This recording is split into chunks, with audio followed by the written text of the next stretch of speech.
পড়ছি কবি স্নিগ্ধা বাউলের লেখা আদিগন্ত কটাক্ষ। এই যে তোমারে ঘিরা আমি সুরমার হইয়া যাই, এর সব গিয়া ঠেকে তোমার ব্যস্ততার দরজায়। আমি ঠায় দাঁড়াইয়া ভাবি, কি করুম তবে?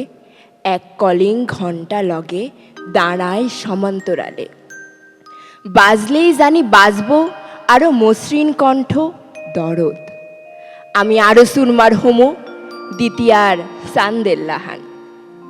আমার হাতগুলা বাড়াইতে বাড়াইতে আজ বনসাই। এক হাত মাইপা রাহে আর এক হাতের দূরত্ব। সার অসার আমার পাগুলান ভাবে আর কত দূর। সিঁড়িগুলা নাইমা আসে লতাই না সাপ যেন।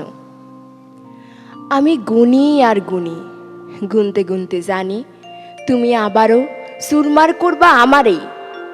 চক্ষের চাহুনি দিয়া জ্বালাইবা মদনের ছাই। তোমারে ঘিরা ঘুরুম লাটিমের আংটাই আমি। আমার কামিনী ফুল সুইয়া দেখা হইব না, সুইয়া তোমারই ভাবুম আমার ব্রহ্মাণ্ড। আমি শামুক হইব, শালুক হইয়া রইব, তবু এক জীবন থাকি যাইব সুরমার হইবার তরে।